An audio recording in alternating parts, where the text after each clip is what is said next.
had low performance on this red jet ski last year. Lost about 2 miles an hour after doing the carbon steel and the impeller, repitching the impeller.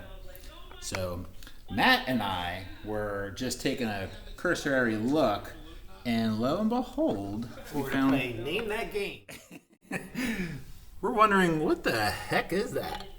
There's something inside the jet. It's obstructing the flow perfectly.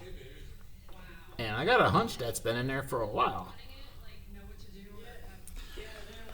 We're going to take it apart and find out.